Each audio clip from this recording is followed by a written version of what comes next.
Close month pa naman, boss. August. Oo, ina-expect ko naman yun. Tapos, September okay na uli. Bakbakan na uli yan. Kung di ako nagkakamali, August ko sinimulan tong project ko. Kaya parang hirap po kayo nun, diba? Hindi naman kami hirap. Hindi naman hirap. Pero yung unang buwan talaga, expected mo na talaga na wala ka talagang tubo ron. Expected mo, puro palabas ang pera mo dyan. Expectation na yun. Kailangan i-manage mo yung expectation mo. Pero ang pinakamabigat talaga rito sa lahat-lahat, yung pasweldo na 48,000 kada buwan, isama mo pa yung renta at saka ilaw nitong mismong pwesto na 19,000 kada buwan. Dun pa lang sa lumalabas, nasa almost 60,000 na kagad eh. Hindi, 70 po. 48, saka almost 20, 20 plus to eh. Almost 70,000. Almost 70. Sama mo pa yung barracks natin. Tsaka pagkain. So approximately nasa 100,000 na yung halos. Diba? Grabe, no? Almost 100,000. Ha? Grabe, sandaan na yun. Oo. Hindi pa natin pinag-uusapan yung karne at saka gulay. Tangina, halos kalahating milyon ng operating cost dito kada buwan. OPEX to kada buwan nasa halos kalahating milyon. Lahat na yun. Lahat na yun. Imagine mo nasa kalahating milyon kada buwan yung gastos para lang sa 100 mahigit na tubo. No. Laki pa rin ba? Ilang percent? Oo. Minsan may mga pagkakataon nasa 70,000-80,000 lang yung tubo eh. Pero may mga panahon naman na sobrang lakas talaga katulad ng January last. March, April. Parang April, kalagitnaan ng March tapos April na nasa 200,000 yung isang buwan. Isang buong buwan yun straight. Mula nung ninakawan ako ni Angel, dumalawan 200,000 yun eh. Hindi naman si Angel na nagpalakas eh. So technically, sumabay-sabay yun. Sabay-sabay yun na yung mga vlogger pumunta rito, tapos yung kay Angel, tapos isabay mo pa yung saktong bakasyon din ng mga bata. So technically, nagsabay-sabay talaga na gumanda yung bagsakan nun dahil dun sa sobrang daming pangyayari. Ganun yung nangyari. Pero ngayon, medyo dahil nga umulan kagabi, medyo mababa ang benta natin ngayon kumpara sa mga ibang mga linggo. Kasi yung ibang mga linggo nasa 20. Pero hindi naman masyadong masama na kasi yung Biyernes at saka yung Sabado naka-25 tayo each kada araw. So lumalabas nasa 65,000 yung benta natin sa loob lang ng 3 araw. Not too bad. 65,000 sa 3 araw. Nag-15 rin tayo nung 120,000 tayo ng Wednesday. Hindi, ang average naman kasi natin supposed to be ang average natin dapat kada araw na matumal 15,000. So Lunes, Martes, Miyerkules, Huwebes dapat 15,000 yan a day. Tapos Biyernes, Sabado, Linggo ang target dapat 25 a day. Yun ang target. Maganda na yun, makakamalinis ka ng somewhere north of 100,000 nun kada buwan. Somewhere north of 100,000 na yun.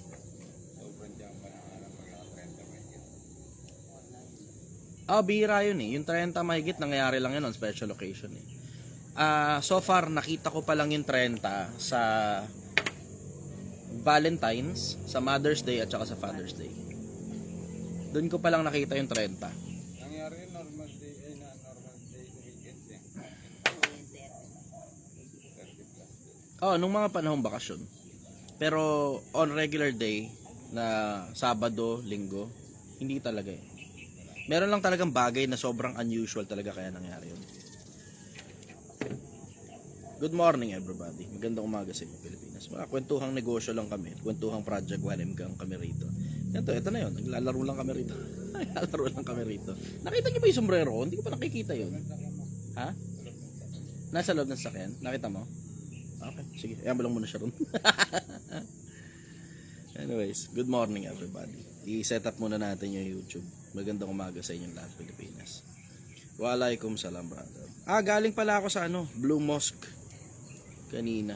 Hindi naman galing, napadaan as in literal dumaan lang talaga. May lakad kasi ako kanina. Tapos as in literal dumaan lang talaga ako sa Blue Mosque. Tapos nagpicture ako dun. Sabi ko, ito pala yung Blue Mosque. Ito pala yung Maharlika sa Taguig kung saan nanggagaling yung mga Muslim na regular na pumupunta sa akin dito. Sabi ko, tapos pagdaan ko na ganun. Abante pa konti brother kasi may kasama ko kanina. Kasi may kasama ko kanina. Bante pa konti, doon mas maganda magpicture kasi nakita ko may parang Maharlika nakalagay niya. Sabi ko dito pala yun sa Taguig, Maharlika. Bante pa konti brother, doon mas maganda magpicture. Okay, sige, bante pa. May konti, Blue Mosque no. Dito maganda magpicture. Blue Mosque, picture ako ron sa Blue Mosque eh. Bawal pa na pumasok doon pag di ka nakapantalon. Naka-shirt ako noon. Ito mismo, itong pangbenta ko na suot. Yun ang dala ko ron. Sabi ko, pasok sana ako eh. Kaso nga lang, hindi ako nakapantalon eh. Siyempre, nakakaya naman na parang exception to the rule ka dahil sikat ka. Hindi pwede yun. Lalo na religious place yung papasukin mo, nakakahiya yung gano'n. Meron naman akong hiya sa sistema ko kahit pa sabihin mong kilala ako sa social media. Ordinaryong tao pa rin naman ako eh. Ay, putang naman, tinamaan. Kaya set up ko lang muna to. Ayun, ayos, ang ganda. Okay, good morning sa inyo lahat. Putang ng bilis ng mga may nakapila na kaagad. Ang bilis, good morning. Okay, at least hindi ko na kailangan ngayong magtawag pa. Andito yung, sige, isang beses lang. Ito yung 4 na square. Bakit ang init? Init ba talaga? Ang init, pinapuwisan ako. Ito yung 4 na square. Tapos andyan yung option para umakyat sa live. Ambon-ambon pa naman. Pero napakainit. Ito si Cyril. Lagi ko nakikita to si Cyril sa comment section. Yan lang natin kung makakakat siya ngayon. Good morning. Magandang umaga sa inyo lahat. Good morning sa inyo lahat. Waiting tayo.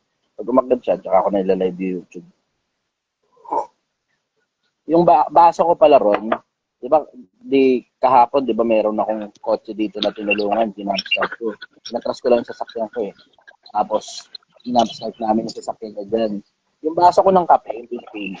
Nandun sa compartment, yung kape ko natapon doon sa compartment.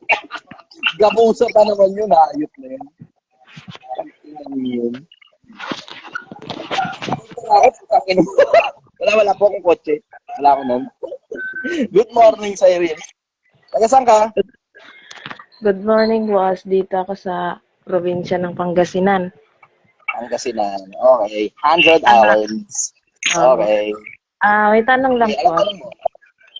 Ano po masasabi niyo po sa sa mga taong pupunta lang sa iyo para lang pakialaman yung buhay ng iba? Tapos ngayon, pag di mo sila pinapansin, ikaw naman yung titirahin patalikod. Hello? Narinig ko. Inaantay ko lang yung YouTube. Pwede mo yung tanong para marinig sa YouTube. Tanong ko lang po. Kasi ano pong masasabi niyo sa mga taong pupunta lang sa'yo, parang bibisitahin ka lang para pakialaman yung buhay ng iba. Tapos pag di mo sila pinansin, ikaw naman yung titirahin patalikod kung ano-anong paninira sa'yo. Mali ang tanong mo. Ay, paano po ba, boss? For you to get the right set of answers, you have to ask the right set of questions. Ang tamang tanong, bakit kailangan ko pa silang entertainin at bakit kailangan ko silang pakinggan? Okay po. No, Kaso, opo. Ngayon, pagka ginanon mo yung tanong, mapapansin mo, masasagot na rin yung sarili mong tanong. Bakit kailangan ko silang entertainin? Hindi ko alam. Ngayon, tatanungin kita. Bakit kailangan mo silang entertain?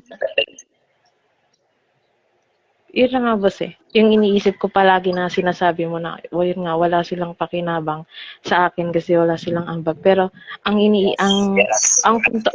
kasi yun po yung tinatandaan ko po na sinasabi niyo palagi. Pero, ang punto ko lang po is, kapag hindi mo po sila pinapansin is, kumukuha po sila ng simpatya sa ibang tao para mas makakuha sila ng kakampi at matira kanila. Mas marami po silang makuha at alam nilang tatargeting kanila. Tama ka. Ang tanong, ulit, bakit mo sila kailangan pakinggan? Ay, oo nga pala, boss, tama ka dyan. Tapos, meron pa akong tanong, boss, pero medyo malayo naman po ito. Ay, teka, singit ko lang to. DJ, sana manotice daw. Yung mga nag-a-apply na videographer, editor, i-PM nyo ako. Pero, just to set proper expectation, hindi ako nag-tolerate ng attitude problem dito. So, just to set proper expectation, kasi maraming editor yung mataas ang tingin sa sarili. Maraming editor mataas ang tingin sa sarili. Wala akong pakialam kahit gaano ka pa kagaling. Hindi na rin natin pinag-uusapan ng pera dito, may pambayad. Pero pagka mataas ang tingin mo sa sarili mo at pakiramdam mo, ako pa ang kailangan sumunod sa'yo at sa lahat ng gusto mo dahil lang magaling ka na editor, wala akong pakialam sa'yo. Simple. O, ngayon, yung mga editor na matitino at maaayos at mabababang loob at naiintindihan ninyo na ako ang employer at kayo empleyado, then you are welcome to PM me. Tapos pag-usapan natin kung magkano rate ninyo, tapos pag-usapan din natin kung anong itsura ng gawa ninyo. So send nyo sa akin kung anong itsura ng gawa ninyo, yung mga videos na ginawa ninyo, tapos kung magkano pinag-uusapan natin. Okay, tuloy. Start, go. Boss, kasi lagi kasi po 28 years old na po ako.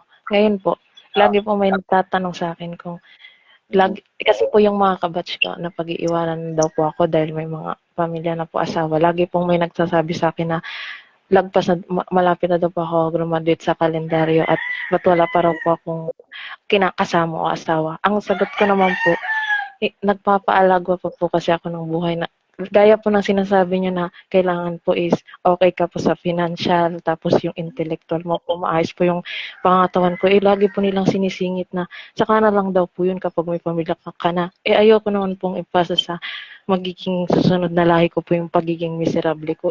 Paulit-ulit po sila sabi nila kailangan daw po maghanap na daw po ako. Naiirita po ako. Ano po ba yung magandang ipambanat po sa kanila? Ang ganda. Mali ulit ang tanong. Paano po ba? Ang tanong, katulad din nung kanina, bakit kailangan mo pa silang pakinggan?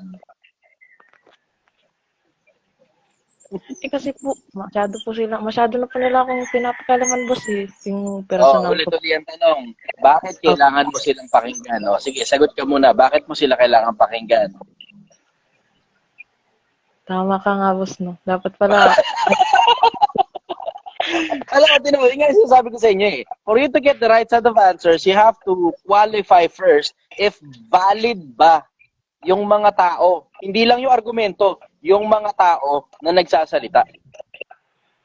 Yung mga tao na nagsasalita, wala namang kiber sa buhay mo at wala namang ambag sa buhay mo.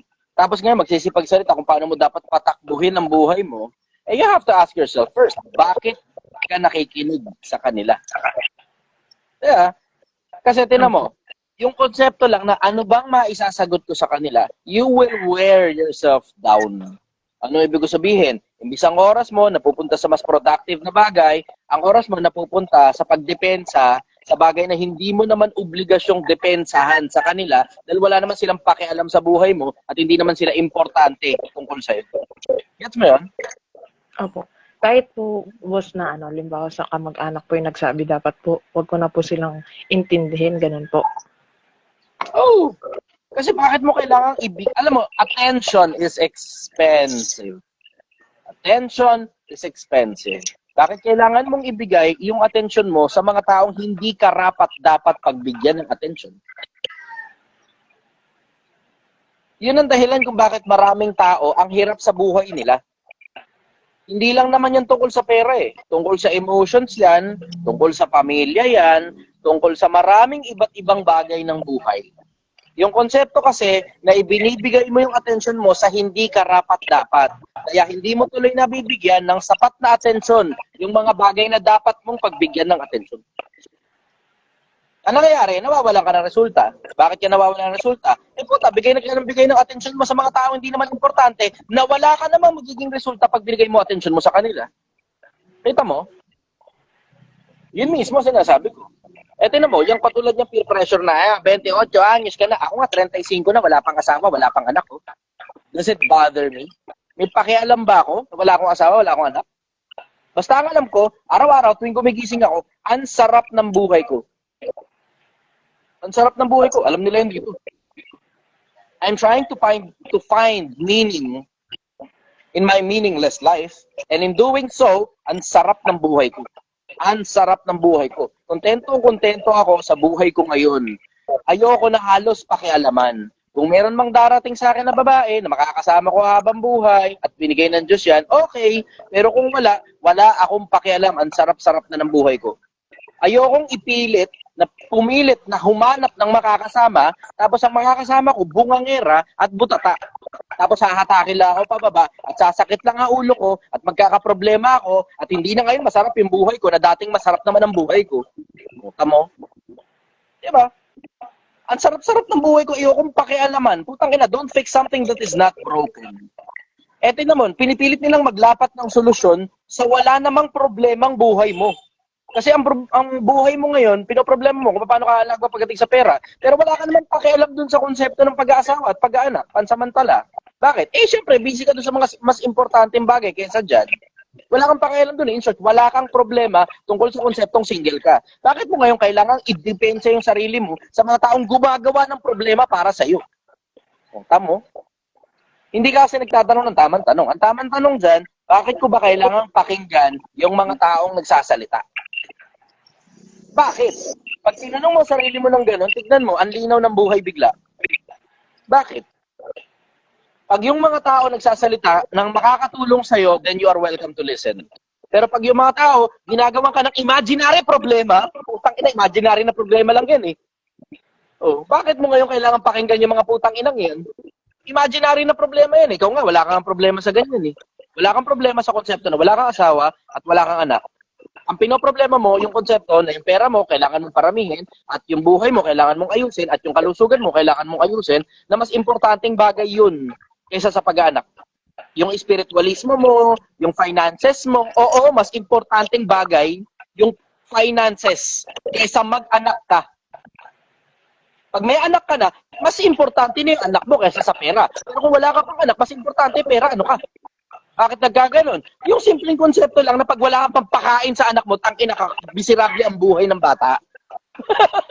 Ngayon, ganon. Yung sobrang simpleng konsepto, na yung mga tao na yan, ginagawan ka ng problema dun sa isang aspeto ng buhay mo na wala ka naman talagang problema. Ngayon, tanong mo yung sarili mo, ba't kailangan mo silang pakinggan? Tama. Opo, boss.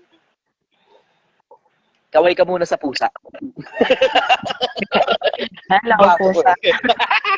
Sino yung Okay. Cheddar? Boss, si Cheddar ba yan? Hindi. Pusa ito dito sa baso ko eh. Si Cheddar, okay. nandun yun sa, sa kabila eh. Wala na, hindi ko na nga ulit nakita yung si Cheddar eh. Kasi pusang gala yun si Cheddar. Ang problema ko kasi sa buhay ko, personal, walang hayop na nabubuhay sa akin dahil hindi ako nananatili sa isang lugar lang. Marami akong lugar eh. So walang hayop na nananatiling buhay sa akin. Ayoko mag-alaga ng hayop. Basta ako, kung ano yung makita kong hayop sa paligid, pinapakain ko lang. Parang si Cheddar. Papakainin ko, gano'n, himasin ko, gano'n. Tapos pagkatapos nun, malaya sila ulit kahit saan nila gustong pumunta. Pero papakainin ko sila every time makikita ko sila. Gano'n. Parang katulad ninyo, di ba? Papansin ninyo, mga tao, pinapakain ko ng pagkain pangkaisipan. Tapos bahala kayo kung saan nyo gustong pumunta pagkatapos. Pero hindi yan para aampunin ko kayong lahat. Bang inang yan. Pero diretso, gusto ko talagang, eto, tinatrabaho na namin ngayon na magkaroon ng ampunan. Tinatrabaho na namin yan. Tapos ang aampunin ko rito, hindi yung mga parang batang kalsada, gano'n. Hindi yung gano'n. Yung mga taong kapaki-pakinabang sa lipunan na ninangat-ngat at nilalamon ng mga kamag-anak at mga kadugo nila. Yun ang aampunin ko. Mga taong kapaki-pakinabang sa lipunan na ninangat-ngat at nilalamon ng mga kamag-anak nila kasi iba sa kanila, walang mapuntahan. Yun. Follow-up question, sister. Meron naman, boss, pero malayo ulit sa ano. Tungkol po sa ano, tungkol po sa religion po kasi po, baptist po kami. Ngayon po, may pastor po kami. Pero, ano na po siya, 12 years na po siyang nagsisilbi. Hanggang ngayon po, mahirap pa rin po sila at wala po silang anak.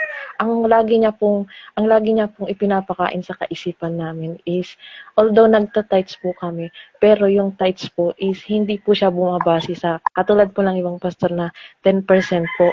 Mas ano po siya sa konsepto na kung ano lang po yung kayang ibigay ng bawat membro po, ganon. Tapos kapag minsan po, yung ibang membro po namin na walang maibigay, siya pa po yung nagbibigay. Ngayon po, ang tanong ko po is, dahil po sa ganon po na pamamalakad ng pastor namin, parang minsan po dito rin, hindi naman, katulad po ng sabi niya na hindi niya naman po pinapansin yung ibang naninira sa kanya, kasi lang po nasasaktan siya dahil meron po kasi kaming itinatayong church. Ngayon po, yung church po na yun, sinasabi daw po na yung pastor daw po namin is masyadong matakaw, baka lang daw po pagkakitaan niya lang daw po yung bawat membro, which is alam naman po namin na hindi po gano'n yung pastor namin. Ngayon po, ang tanong ko po is, ano po kaya yung parang masasabi niyo po na bakit po may mga ibang hindi naman po nakaanib sa amin or masasabi pong organisasyon, pero patuloy pa rin po kaming sinisiraan. Bagkus hindi naman po namin sila pinapakinggan, pero parang naano po nila kami na masira po kami. Ganun po. Okay, gets ko. I will say in general, I will go very general. Kasi if I go specifics, baka magka-problema ka sa pananampalataya mo eh. Pero I will go very general. Ang normal sa mga tao, yung konsepto ng tribal instinct. Kami, at kami lang. Kayo, at kayo lang. Kayo, iba kayo sa amin. Kami, galit kami sa inyo. Ganun ang common. Yun, sobrang common nun sa mga tao. Pag ang mga tao naggrupo-grupo, humahanap yan ng mga grupo din na katulad din ng classification ng grupo nila. Pag nagkaroon ng grupo, pag nakakita sila ng grupo na kaparehas ng classification ng grupo nila, galit sila dun. Normal yun. Tribal instinct ang tawag dun. Normal yun. Halimbawa, tinan mo, dun sa grupo ng mga nagmomotor, merong grupo ng mga nagmomotor dito sa Pilipinas na, ano yan dalawang faction. Galing ng Amerika, dalawang faction. Isang black and white at isang red and white. Yung magkabilang grupo na yun, magkaaway yun eh. Pareha silang mga nakamotor na cruiser na motor na gano'n. Magkaaway sila. Pag tinanong mo, bakit sila magkaaway? Hindi naman maipaliwanag ng maliwanag kung bakit dito sa Pilipinas magkaaway sila. Samantalang yung mga grupo nila, sa Amerika lang naman magkaaway, hindi naman dito sa Pilipinas. Yung konsepto ng tribal instinct, na naghahanap tayo ng grupo na kaparehas ng grupo natin. Pag nakakita tayo, galit tayo sa kanila. Parehas yan ng grupo ng mga aso. Pagka yung grupo ng mga aso, magkakasama sila, ang tawag, dog pack. Nakakita sila ng isa pang grupo ng aso na magkakasama rin, magkakaaway na kagad yun. So, ganun yung konsepto nun. Wala namang bago ron, kasi normal naman na sa mga tao yan ever since. Ang bansa namin, kalaban ang kabilang bansa. Ang tribo namin, kalaban ng kabilang tribo. Ang religion namin, kalaban ng kabilang religion. Wala namang bago ron. So, yun ang masasabi ko. Ganun po ba yun? PJ, mabilisan to. PJ, i-PM mo na lang ako, brother, kasi napa-flood mo na yung ano ko yung comment section ko eh. I-PM mo na lang ako, brother, tapos sa PM na lang tayo mag-usap. Okay, follow-up question, sister. Last na po to, boss, para makaakit naman po yung iba. Pabor po ba kayo sa same-sex marriage po dito sa Pilipinas kung sakaling ipatupad po yun? Ako personal, kung ako ang tatanungin mo, Opo. hindi ako sigurado. Mas madaling isagot yung ganun.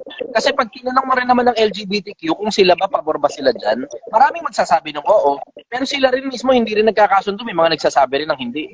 Sa loob din nila mismo, sa mga LGBT, pag tinanong mo sila, ikaw ba pabor ka sa same-sex? Yung iba, oo. Yung iba naman, hindi. Pero LGBT pare-parehas yun. Sila mismo hindi magkasundo eh. So, sagot ko sa'yo, di ko alam. Gets mo? Opo, boss. Follow-up question, sister. Yun lang po muna, boss. Isusulat ko muna yung iba. Nakalimutan ko kasi. Kaya sabi ko sa iyo, sulat niyo yung mga tanong niyo eh. Good job dun sa mga nagsusulat ng tanong. Tingnan niyo, mas tumatalino na kayo. Kasi kapag ka nakaka-formulate ka ng mga tanong, isusulat mo. Pag isinulat mo na ngayon yung tanong, minsan, that's half of the job done in resolving the question. Minsan, yung mga tanong mo, halos resolvado na rin dun sa mga isinulat mo na tanong eh. Kasi pag isinulat mo yung tanong well enough, vivid enough, minsan nandun na rin sa mismong tanong yung sagot eh. Pero kung ang gusto mo parang magkaroon lang ng ibang point of view sa bagay na alam mo naman na kung ano sagot, that's where I come in. Tapos pag hindi mo talaga alam kung ano sagot, then baka meron akong maidagdag sa kaalaman mo. Ganon. Minsan kasi yung iba hindi naman nagtatanong dahil hindi nila alam yung sagot eh. Minsan yung iba nagtatanong para makakita lang ng ibang point of view, iba dun sa sagot nilang sarili. That's ba yan? Opo, boss. Okay, sige. Kita-kits, sister. Bye-bye. Salamat po. Bye. Okay, next tayo. Oh, mahaba-haba bilang ngayon. Ayos.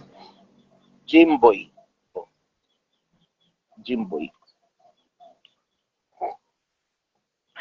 Sarap ng buhay. Pakasarap ng buhay ko. Jimboy. Jimboy! Yeah, go. Akit na. Akit na. Sir, pwede po bang panoorin battle ko? Pwede po bang panoorin? Pwede nyo po bang... sige, send mo na sa akin sa Facebook yung mismong link. Brother, good morning. Taga saan ka? Jimboy, taga saan ka, brother? Hello, taga saan ka? Mindanao po. Mindanao po. Okay. Ano tanong mo? Ano lang po kasi kwento ko lang po ng maikli. Sige. Dati po meron po akong magandang sahod, magandang trabaho po. Okay. Tapos resign po ako doon. Papunta na po sana ako ng South Korea po. Okay. Tapos bumagsak po ako sa medical, brother. Kasi may Okay. sakit po ako. Okay. Tapos sa sobrang dami po ng gamot ko, brother, naapektuhan po yung eyesight ko, yung paningin ko po.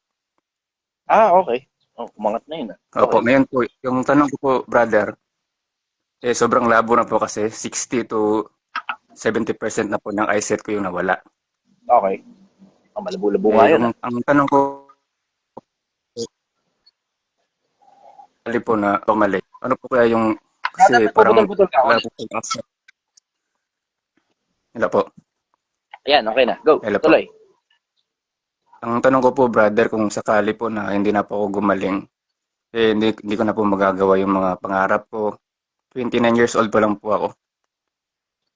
Parang, ano po kayo yung magandang payo niyo po sa akin para medyo lumakas po yung loob ko po. Magre-redirect ka ng pangarap. Kasi minsan, merong pangarap na attainable naman para sa mga tao in general. Pero pag merong kulang sa katawan mo, tapos hindi na ngayon attainable yung pangarap na yon dahil may kulang sa katawan mo, dahil kailangan na kumpleto yung katawan mo para maabot mo yung pangarap na yon, mag-iiba ka ngayon ng pangarap. Wala namang problema sa pag-iiba ng pangarap eh. Pero kung ang pangarap mo, napaka-basic naman, tipong kotse, bahay, pera, kaya mo pa rin naman matupad yung kahit bulag ka pa. Kasi ito na mo, sa lipunan, sasabi, paano ka matutupad yun eh? Bulag ka nga. Sige, pagka nakakita ka ng bulag na pag nakakita ka ng, pag hindi ka nakakita ng kahit isang bulag na may sariling bahay, may sariling sasakyan na may driver siya, kasi pwede naman ang bulag magkaroon ng driver eh. Di sige, hindi nga talaga matutupad yung ganyang pangarap. Pero pag nakakita ka ng bulag na may sariling bahay at may sariling sasakyan at may driver pa, pwede matupad pala yung pangarap na yun kahit bulag ka pa. Pero hindi ka naman bulag eh. Diba? Kung gano'n lang yung kotse, bahay, pera, yun lang naman ang pinaka-common na pangarap ng maraming tao eh. Maliban na lang siguro, may kakaibang pangarap ka. Pero ako tanggap ko na sa sarili ko na hindi ako magiging NBA player o PBL player man lang. Bakit? 5'5 lang ako eh. Kailangan mong ungkatin ang sarili mo kung kaya ba nung mismong physical characteristics mo na abutin yung pangarap mo. Kapag ka hindi kaya, mag-iba ka ng pangarap. Ano naman na masama ron? Pero kailangan mong mangarap pa rin. Bakit? Kasi pag nabuhay ka nang walang pangarap, putang ina, miserable yan, Brad. Miserable ang buhay na walang pangarap. Yung wala kang gustong ma-attain, para kang baboy, kain ng kain, tapos ang purpose mo lang sa buhay, mabuhay ng kumakain ng 3 beses sa isang araw, yun na yun. Hanggang dun lang. Miserable yung ganong klase ng buhay, brother. Sabihin ba, bakit naman ikaw miserable? Paano ikaw yung mga nakatira sa bundok? Kahit naman yung mga nakatira sa bundok, may pangarap pa rin. Check ninyo, may religion sila. Gusto rin nila makaakyat dun sa kung saan man nandun yung Diyos nila. Tignan mo, kahit mga nasa bundok, meron din eh. Meron silang pagsamba, meron silang inaabot, meron silang pinipilit magawa within the day. Kahit within the day lang eh. Ganon yung konsepto, brother. You always have to look forward in life. Na you're living in today and you are contented with all the things that you have today. You should be contented as well with the things that you don't have. Dapat matuto ka ring makontento sa mga bagay na wala sa'yo. Kasi tignan mo, katulad sa akin, wala akong katulad nung iba na parang may mga helicopter pa. Yung iba merong parang, alam mo yun, updated, taon-taon na sports car at nagpapalit sila na parang iPhone. Hindi ako ganun eh. At wala rin akong pambili taon-taon ng sports car para maging updated na taon-taon naka-Ferrari ako at bago ng bago ang Ferrari ko at bago ng bago ang Maserati ko at bago ng bago ang Lamborghini ko. Wala akong ganung pera eh. Pero kontentong-kontento ako sa lahat ng meron ako. At kontento rin ako sa lahat ng wala ako. Bakit? Kasi pati yung direksyon ko sa buhay, kontento ako. At hindi ako naiinggit kahit kanino. Minsan, tsamba, within the day, makainggit ako ngayong araw lang. Pero yung araw-araw ka na lang naiinggit sa resulta ng ibang tao, wala akong ganun eh. Wala akong ganun, brother. Sa akin overall, hindi ganun kakomplikado ang buhay eh. Magiging komplikado lang yan kapag tumigil kang mangarap. Kasi if you are not growing, then you are dying. Simple. If you're not growing, you're dying. Adaptability lang yan. Nabawasan ka ng paningin, o edi yung ibang senses mo ang pakinabangan mo ngayon, o pakinabangan mo yung konting senses ng paningin na meron ka pa. Adaptability lang yan, brother. Matuto ka mag-adapt. Kasi ikaw mo, parehas lang din sa akin yan eh. May pagkakataon in the past na nagmamaneho ako ng motor. Tapos sumimplang ako, tapos yung buto ko sa tuhod, umusog. Binalik ko na lang uli. Tapos pagkatapos doon, isang buwan akong hindi nakakalakad, anong tawag dito? Anong tawag doon? Saklay. Pinakisuyo ko pa nga kay Gail yun. Tangan to si Gail, kinuha doon sa pilay eh. Binigyan na lang ng pera yung pilay. Loko nito ni Gail dati. Pero meron naman daw kasing isa pang saklay yung pilay na yun at saka ano eh. So meron siya spare ganun. Sabi ko, gago ka talaga. Takil mo kinuha. Ano mo nang saklay yung pilay. Hindi, meron pa siya isa pa. Okay, sige. Bilhin na lang natin to. Pasulian naman na lang. Hindi binigyan ng pera. Ganun. Tapos ginamit ko ngayon yung saklay ng pilay. Isang buwan ako nakaganon. Okay naman ako. Nakapag-adapt ako. Nagagawa ko pa rin lahat ng bagay na kailangan ko gawin. Kahit di ako nakakalakad na maayos. Masakit yung tuhod ko. Sobra. Hindi ko maitongtong. Isang buwan. Pero, nagagawa ko pa rin yung mga bagay na kailangan kong gawin kahit kulang yung function ng katawan ko. Gets mo yun? Kuha mo, brother. Yes, brother. Yun ang gagawin mo. Ang gagawin mo, kumilos ka araw-araw, gumawa ka ng resulta araw-araw, para kahit kulang ang paningin mo, resultado ka pa rin, masaya ka pa rin sa buhay mo. Gets mo? Yes, brother. Yes po. Okay, good. Ayos. Follow-up question, brother. Thank you po. Yun lang naman po kasi parang nag-a-adjust pa po ako eh. Kasi almost 4 months pa po na ganito yung paningin ko po. Mukhang pati nga yung signal mo nag-a-adjust din eh. Hindi kita masyado marinig. Okay. O, sige, follow-up question, brother. Hello po. Okay, sige. Galingan mo sa buhay, brother. Ha? Kailangan natin ng maraming resultadong tao kahit malabo pa ang mata mo. Okay? Yes, thank you po. Thank you very much, brother. Bye-bye.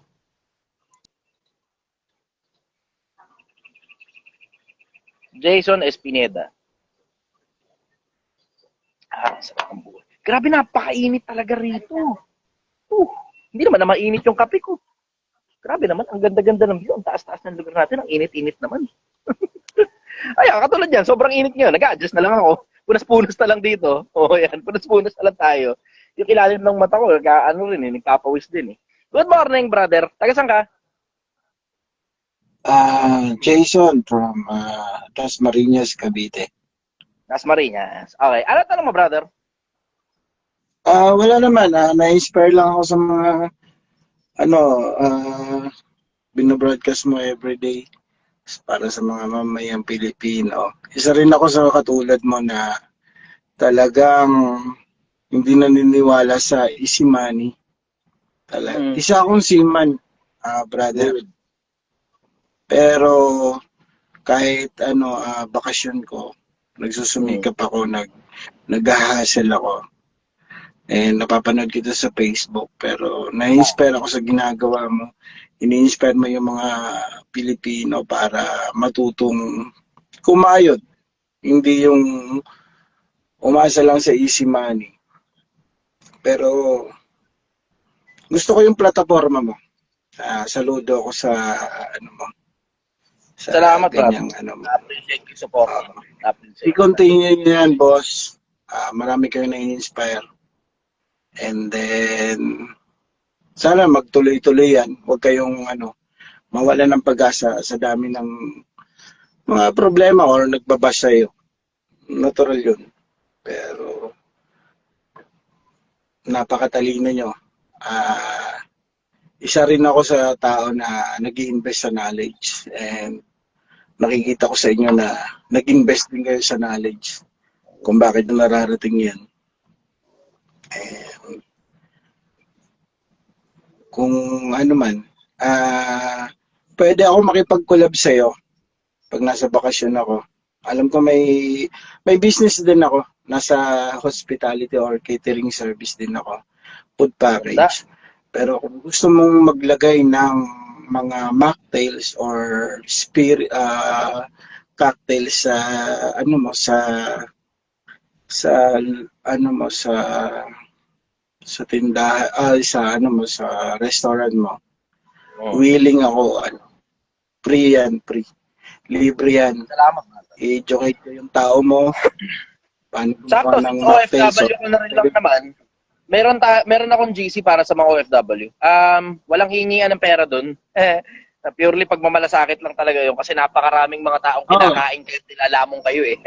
So PM mo na lang ako, brother, add kita ro sa GC. thank you.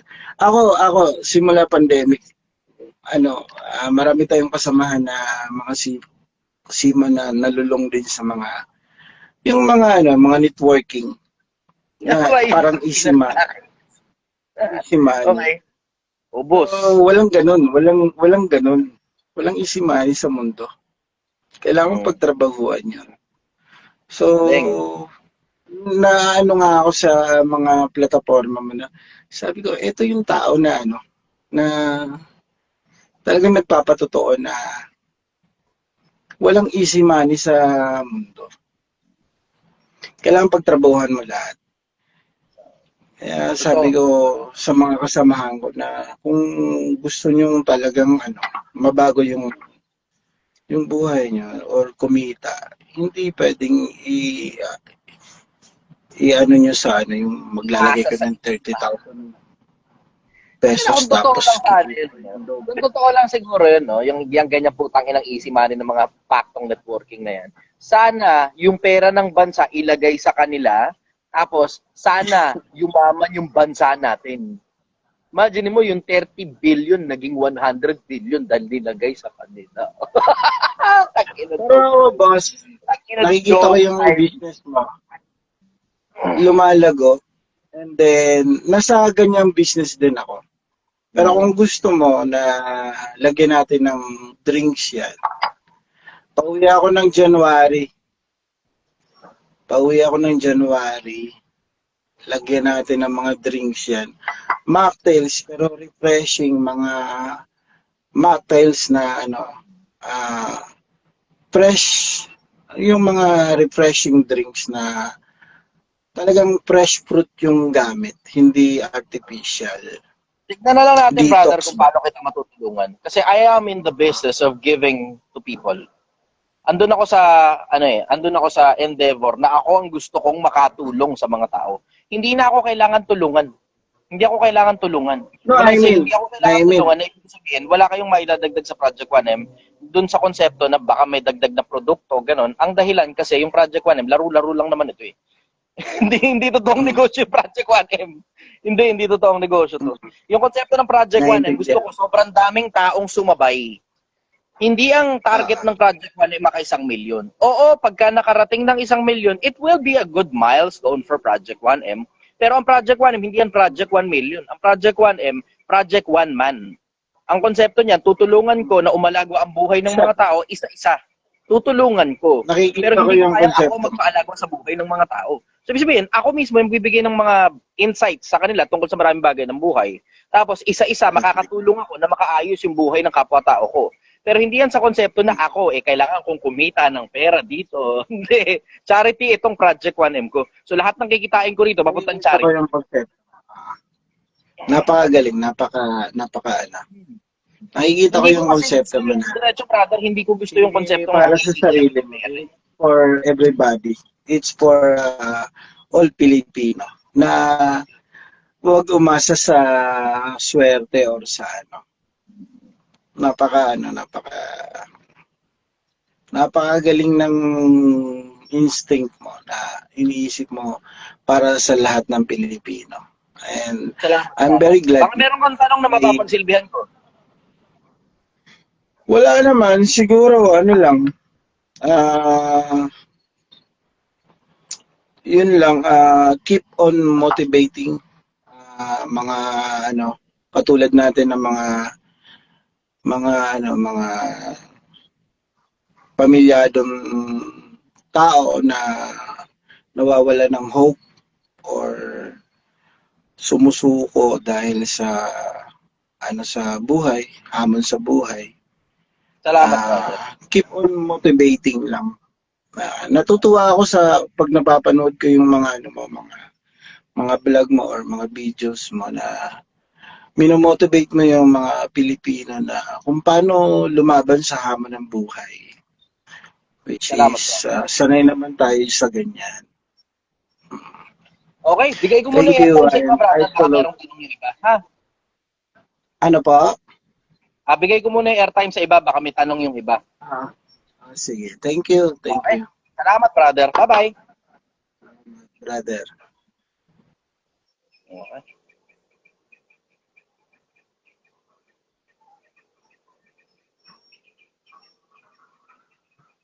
Ito, si Mafi. Ito, magaganda ang mga tanong na to. Yung mga tanong niya, madalas kailangan nyo ring marinig.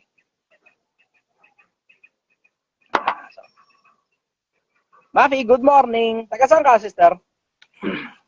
Hi, from Nueva Ecija po. Good morning po, boss. Good morning. Okay, ano tanong mo, sister? Dumating ka na ba, boss, sa point na sobrang down ka, na nagkaroon ka na rin ng doubt kung kakayanin mo isang bagay at paano ka nakaahon doon? Magpaka-high ka. Sobrang down mo eh. Tinatratado lang kita. Ano, lagi namang may ikaka-down eh. Yeah, lahat ng bagay ikaka-down mo. It's just a matter of looking into the glass if it's half empty or half full. Yung konsepto na ito, yung mga iba hindi naintindihan itong konsepto na ito. Pakita ko lang sandali sa inyo. Eto, itong baso na to. So, pwede mo siyang tingnan na kalahati lang ang laman at kalahati walang laman. So, pwede mo siyang tignan dun sa konsepto na half empty yan, half empty. Pwede mo na siyang tignan dun sa konseptong half full. It's just a matter of perspective. Minsan, nalilito lang tayo eh. Nakatingin ka sa mga pangit na nangyayari sa buhay mo, hindi ka tumitingin sa mga magagandang bagay sa buhay mo eh. Yung, okay, down na down. Down na down. Pero meron ka pa rin tinitirhan. Tapos meron pa rin ilaw. Merong tubig. Merong damit. May pagkain. May mga tao pa sa paligid mo. Bakit? At tinan mo, merong mga parte ng African na namamatay sila sa gutom eh. Di ba? Siguro naman mas nakaka-down yun pag wala kang pagkain. May mga parte ng may ibang parte ng mundo na katulad ng North Korea na kapag putang ina wala ka nang makain, pag nagsalita ka pa ng hindi maganda tungkol dun sa supreme leader mo, patay ka na nga, patay pa buong pamilya mo. Siguro naman mas nakaka-down yung wala ka nang makain, papatayin ka pa. Di ba? Oh. Siguro naman mas nakaka-down yun. Siguro mas nakaka-down yung panahon 100 years ago na may pandemya din, ang tawag bubonic plague, na binibitbit ka ngayon dahil patay ka na, susunod yung nagbibitbit sa'yo, siya na rin susunod na patay. Mas nakaka-down yun. Hindi mo alam kung ano cause nun. Dahil hindi naman nila alam noong mga panahon na yun, may bacteria pala eh. May virus pala. Hindi pa nila alam noong mga panahon na yun. May mga iba pa nga nagsasabi, pag nagsuot ka daw ng orange, hindi ka daw tatablan eh. Siguro, parang baka may kumakampanya sa kanilang politiko, katulad ni Manny Villar nung panahon na yun. Ganun. Pinapagsusuot sila ng orange. Ewan ko, bala ka. Pero maraming ikaka-down eh. Minsan, it's just a matter of looking into broader perspective. Na ano ba broad perspective? Ang broad perspective, may kinakain ka pa, hello. Yeah. May ilaw ka, may tubig ka, may mga tao nagmamahal sa'yo, hello. Kung wala man nagmamahal sa'yo, mahalin mo na lang yung sarili mo kasi meron ka pang sarili mo, ang tawag doon buhay, at may buhay ka pa, hello. Yeah. Minsan, it's just a matter of perspective. Tingnan mo, kung ako lang ang madadown, ako madadown, kunyari, maraming ikaka-down sa akin, baka akala nyo. You think that my life is going great kasi nakikita nyo sa social media, tangina, taba ng utak itong putang inan to Mukhang leader ng sindikato ang hayop Tangina, marami sigurong pera to. At baka meron, at baka wala. Pero does it matter? Wala nga akong mga kadugo na itinuturing ko na pamilya. Sa mga ibang tao, isa sa mga kababagsakan nila, kapag pamilya nila, hindi sila mahal di ba? Ako, tinitignan ko sa sarili ko, wala nga akong kadugo na tinuturing ko ng pamilya, pero napakarami kong mga tao na itinuturing ko ng pamilya ng mga taong nagtatapat sa akin sa paligid ko. Ang dami nila. Ipinagpapasalamat ko yun sa kanila at sa buhay at sa lahat ng bagay. Maligaya ako na mayroong mga taong katulad nila sa paligid ko. May pagkain ako, may ilaw ako, may tubig ako, may bubong ako sa ibabaw ng ulo ko, hindi ako nauulanan kasi dati naalala ko yung panahon nauulanan ako Naalala ko yung panahon dati na hindi ko talaga makakalimutan na maligaya ako kasi meron akong kahon ng refrigerator. Kasi natutulog lang ako sa tabi ng kalsada noon eh. 18 ko noon eh. Tapos yung kahon ng refrigerator noon, pakiramdam ko meron akong bahay. Tapos nasa tabi lang ako ng kalsada, tapos sinasarado ko lang yung ibabaw, tapos sasarado din yung ilalim. Tapos doon ako matutulog kahit pawis na pawis ako. Kasi hindi ako nalalamukan, tapos umaambon man, hindi ako naaambunan. Nasa tabi lang ako ng kalsada natutulog. Maligaya ako nun. Masayang-masaya ako nun sa kahon ko, sa karton. Karton ng refrigerator. Maligaya ako nun sobra. Kinalungkot ko lang talaga yun nung pinakisuyo ko yung karton ko nun. Kasi tinitiklop ko yun eh. Pinakisuyo ko. Tapos umalis ako sandali mga construction. Pagbalik ko nabasa. Tapos hindi na siya hindi na siya mapapakinabangan. Ang lungkot ko nun eh. Yung karton ko nun ng refrigerator. Pero it was nice while it lasted. Tapos, yun, paglipas ng ilang panahon, alam mo yun, nakakaupa na ako ng bahay sa squatters area. 500 pesos lang yung nirerentahan ko nun eh. Meron na akong ilaw, libre, kasi jumper. Tapos meron na akong tubig, libre din, kasi poso. Mauna pa lumabas yung tayo mo bago yung tubig. Squatters area yan. Maligaya ako nun. Happy ako nun, happy. Malungkot minsan, pero di ko na lang tinitignan yung lungkot kasi mag-isa lang ako sa buhay eh. Parang si Wilson, kung alam niyo yung kwento niya, Wilson! Yung Castaway. Yeah, nakasakay siya sa eroplano, tapos yung eroplano na nagde-deliver ng mga FedEx, tapos bumagsak yung eroplano, tapos siya lang yung kaisa-isang survivor, naiwan siya ngayon sa isang isla na walang kahit na sino na buhay bukod sa sarili niya. So, ginawa niya, para lang manatiling sane at hindi siya masiraan ng ulo, yung volleyball, nahiwa yung kamay niya. Tapos yung volleyball, nilagyan niya ng dugo. Tapos ginuhitan niya ng mata dun sa dugo. Ganun. Tapos smile. Tapos nilagyan niya ng buhok. Tapos yun na ngayon yung kaibigan niya. Yung bola. Minsan, it's just a matter of perspective eh. Minsan, ang pangit lang kasi ng tinitignan mo eh. Ang pangit ng pananaw mo eh. Atras ka lang ng konti eh. Atras ka lang ng konti, maiintindihan mo, okay pa yung buhay mo. Okay pa yung buhay mo. Atras ka konti, tingin ka sa kalsada. Tignan mo, may mga taong nakatira sa kalsada, doon na sila natutulog, doon na sila kumakain. Doon na rin sila nabubuhay. Sa kawalan nila ng malay, nag-aanak pa sila na siyang nagpapahirap palalo sa kanila. Diba? Minsan, it's just a matter of perspective. Ang pangit kasi ng tingin mo sa buhay. Ang pangit kasi ng tingin mo sa sarili mo. Atras ka konti. Someone somewhere is doing far worse than you.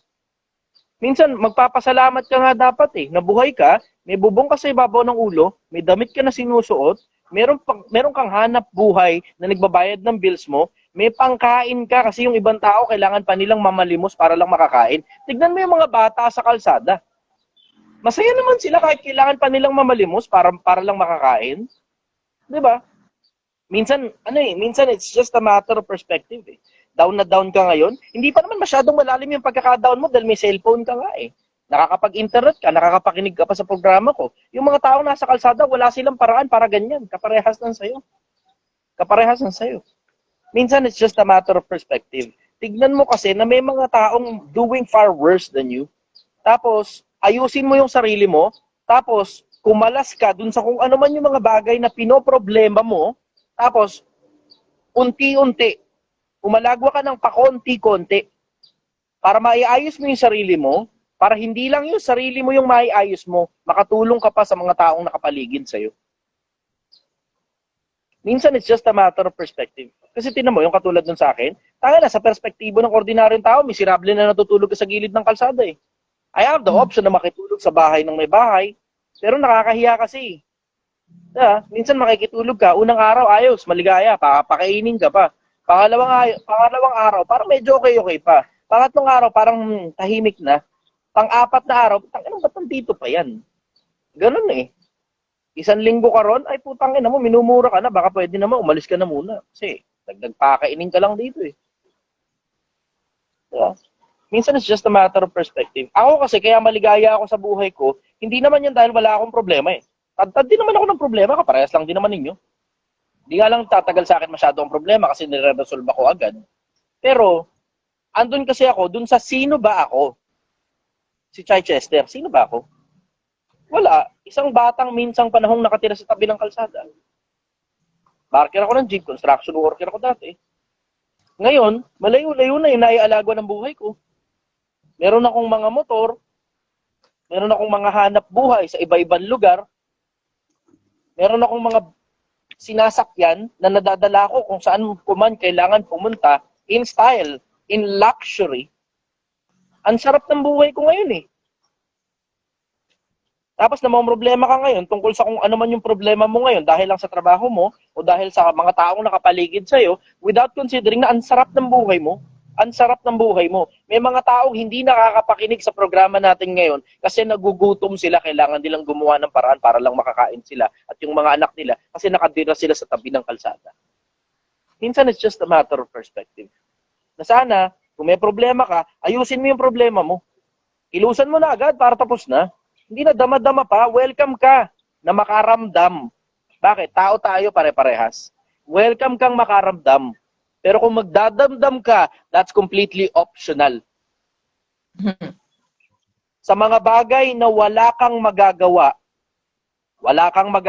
kundi kontrolin na lang yung emosyon mo. Sa mga bagay na may magagawa ka, kilusan mo na agad para tapos na. Yun ang sagot ko ron. Follow-up question, sister. Thank you po, boss. And just another question. Parang, kung papansinin natin from generation to generation, parang tougher generation yung mga mas matatanda. Habang tumatagal, we're getting softer. Yun po yung nakikita sa mga Papansin mo na. emphasis. So, kung katulad ngayon, yung mga kabataan, mas niyayakap nila yung mga iba't iba nilang sinasabing mental illness, kahit hindi naman talaga diagnosed, is it something na nakakatulong sa atin o nagiging ano na ba siya? Nagiging escape na ba natin para hindi natin harapin yung iba't ibang mga hamon sa buhay? You can look at it that way. And you can also look the other way around. Naswerte tayo ngayon na meron ng mga diagnosis tungkol dyan sa mga bagay na yan. Kasi dati walang diagnosis yan, basta na lang nagpapakamatay ang mga tao. Hindi natin tinitignan doon sa ganong perspektibo. Na ngayon, meron na ngayong tawag dyan. Ang tawag dyan, depression. Ang tawag dyan, anxiety. Ang tawag dyan, blah, blah, blah, blah, blah. Kung ano man ang sabihin ng mga psychologist. Kung ano man ang sabihin ng mga psychiatrist. Okay, sige.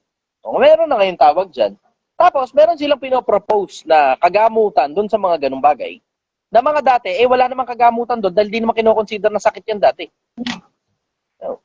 Swerte na tayo ngayon. Ako, I'm looking at the glass half full rather than half empty. Bahala ka, kasi wala namang pakinabang na tignan mo na half empty yan eh. Sa akin, simple, may problema ka, gawan mo ng paraan. Depression, lahat naman tayo merong kuyumag ng utak na kung ano man ang ginawa sa atin ng kung sino man o kung ano man ang nangyari sa buhay natin, lahat tayo merong ganyan. Clinically diagnosed kami na may depression, di sundin mo yung sinasabi ng doktor. Diba? Sa akin, diretso lang eh. Kung alam mo namang may resolution doon sa problema mo, straight ahead. Ayusin mo na kagad yung resolution doon sa problema mo. May pinopropose naman ng doktor. Tapos dadama-dama ka, dadam-dam-dam ka pa. May pinopropose nga yung doktor eh. Subukan mo muna kung ano yung pinopropose ng doktor. Yung iba, lumalaban sa sinasabi ng doktor eh. Katulad ng iba, sinasabi nila, hindi daw ikatotoo yung depression. Hindi nga, may doktor nga na nagsasabi, totoo yan eh. Ano ba, tigas naman na ulong, marunong ka pa sa doktor. Yung mga yan, nag-aral yan ng hindi birong haba ng panahon para lang pag-aralan yung mga bagay na sinasabi mong hindi totoo. Tapos here you are, congratulations sa'yo, dunong-dunungan kang impacto ka, sabi mo nga hindi totoo yan. Di ba? Hindi mo naman alam kung ano yung itsura ng depression sa ibang mga tao eh. Wala kang malay. May mga tao, meron akong nakilalang mga tao na talagang crippled down by their depression na hindi talaga sila makakilos. Literal, as in talagang nakahiga lang talaga sila sa kama. Tatayo lang sila para kumain, parang isang beses kada 2 araw kasi nga wala nga silang gana just to sustain their living. Di ba? Sa akin, diretso, kung ano man yung sinabi ng doktor, sundin mo. Bakit? Naiintindihan nila yan. Naiintindihan nila yan. Kung ano yung sinabi ng doktor, sundin mo. Baka makatulong sa'yo. Mas okay na sundin mo yung sinabi ng doktor kaysa hindi mo sinunod yung sinabi ng doktor at nagdudunong-dunungan ka tapos bukas nagpapakamatay ka na. Mas may magagawa pa sa'yo yung doktor kaysa yung ikaw mismo sa sarili mo eh, dumidiskarte ka ng kung ano man ang putang inang trip mo, tapos nagpapakalubog ka sa kaila-ilaliman ng kung ano man yung nasa kuyumag ng utak mo. Lahat tayo may kanya-kanyang sakit. Iba't iba lang ang manifestation niyang sakit na yan. And when I say sakit, lagi tayong merong problema sa kung ano man. Lagi. May problema ka sa kung ano man, o may ginawa sa'yo ang kung sino man, o literal, sa katawan mo mismo, may problema ka. Alam mo, meron akong kausap dito noong nakaraan. Gusto ko ikwento sa inyo ito eh. Pero hindi ko papangalanan for the sake na itago na natin yung identity niya at mairespeto natin yung privacy ng tao. Meron pumunta sa akin dito. Merong stage 4 na cancer. Sinabi niya na lang sa akin na he is now on his way to curing his cancer. Gumagaling na daw siya. Kauungkat, kasi sinabi niya may cancer siya, tapos hindi niya naman sinabi ko ano stage. Kauungkat, tanong, kasi humiwalay na siya sa mga anak niya, humiwalay na siya sa pamilya niya. Hindi niya gustong makita ng pamilya niya yung paghihirap niya. Kakatanong. It turns out, hindi siya gumagaling. Mamamatay na siya. Yun ang totoo. Kasi stage 4 na pala yung cancer. Tapos kausap siya ng nanay niya, at ang sabi ng nanay niya, huwag kang magpapagamot. Sinunod niya na lang yung nanay niya. Nung una, tinanong niya sa akin kung tama daw ba yung decision niya na sinunod niya yung nanay niya, hindi niya sinabing stage 4 yung cancer niya. Ang sabi niya, may cancer siya, at sinunod niya daw yung sinabi ng nanay niya na huwag na lang daw magpagamot. Sabi ko, dapat magpagamot ka. Bakit? Kasi that's considered suicide pag hindi ka nagpagamot. Tapos tsaka ako nalaman na stage 4 na pala yung cancer. Tapos nag-switch na kagad ako. Kasi ang gusto niya, makalugod na lang siya sa nanay niya dun sa konting panahon na buhay pa siya.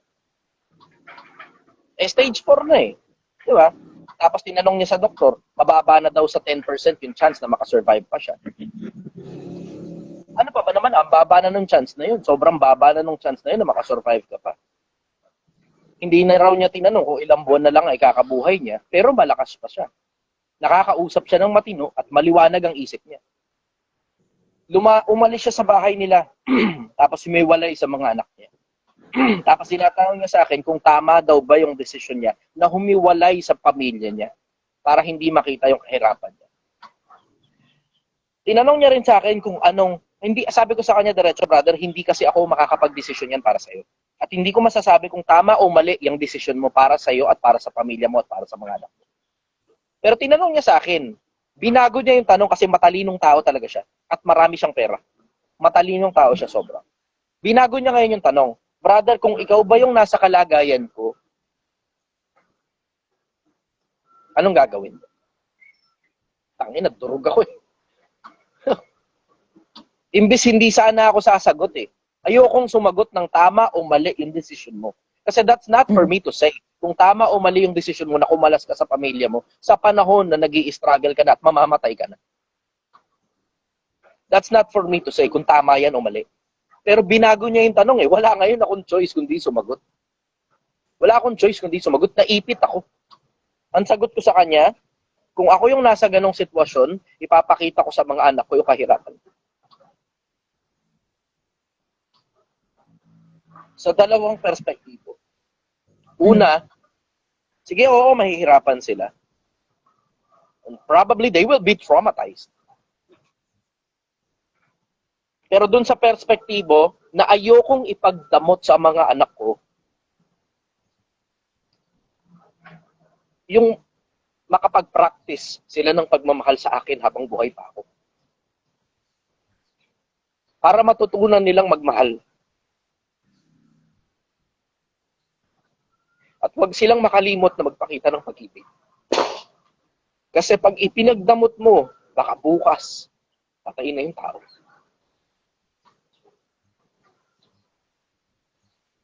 Sa pangalawang perspektibo, na